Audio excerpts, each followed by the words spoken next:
चश्मदीद को आपने सुना, उन्होंने कहा बाकायदा गाड़ी को रोका गया, बैलेंस किया गया और शूट आउट किया गया। यानी पूरी तरीके से जो शूटर थे वो इस पूरी घटना को पहले से प्री प्लान करने के बाद इसको अंजाम देने यहां पहुंचे थे। हमारे सहयोगी विकास चंद जी इस वक्त हमारे साथ वहां से लाइव जुड़ रहे हैं। विकास, अगर हम तस्वीरों को देख रहे हैं और बीजेपी नेता के बयानों को देख रहे हैं तो अर्जुन सिंह साफ तौर पर नाम ले रहे हैं अभिषेक बनर्जी का, कह रहे हैं कि उनके इशारे पर इस पूरी वारदात को अंजाम दिया गया है और अपनी हार को टीएमसी पचा नहीं पा रही है। क्या यह घटना टीएमसी के जरिए यह दर्शाती है कि सत्ता की हनक भले चली गई लेकिन बाहुबल कायम है?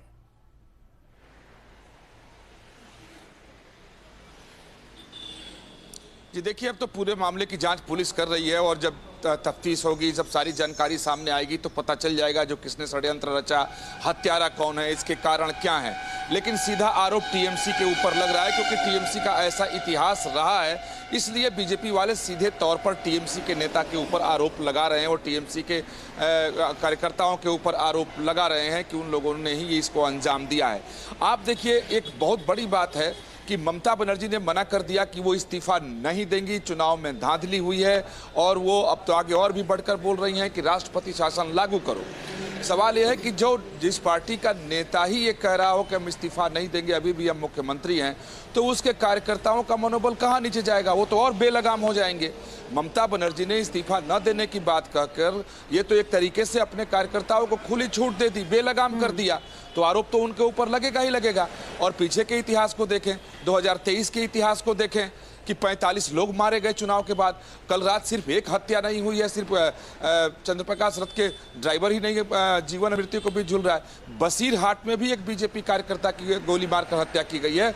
और सबसे बड़ी बात एक और आई कि जो पानीहाटी विधानसभा क्षेत्र है, आरजीकर कांड की पीड़िता की मां वहां से चुनाव जीत गई है, उसके सहयोगी पर भी कल रात बम मारा गया है और उसके पहले 2 बीजेपी कार्यकर्ताओं की हत्या हो चुकी है। तो जो ये हार मिली है, मुझे लगता है कि टीएमसी के लोग इसे पचा नहीं रहे हैं। हालांकि जो ये आपराधिक वारदात है, मुझे लगता है कि जब तक जांच ना हो जाए कौन है, क्या है, किसका आदमी है, किसने के कहने पर उसने अंजाम दिया, तब तक हम यही कह सकते हैं कि जो एक चुनावी हिंसा का इतिहास बंगाल में है, हालांकि जब चुनाव के दरमियान देखने को नहीं मिला तो बड़ी राहत मिली थी कि चलो बंगाल में शांति है, लेकिन चुनाव बाद हिंसा यहाँ बहुत ज्यादा होती है। हर बार के चुनाव, चाहे स्थानीय निकाय के चुनाव हो या लोकसभा के हो या विधानसभा के हो, ऐसी घटनाएं यहाँ लगातार घटती रही हैं।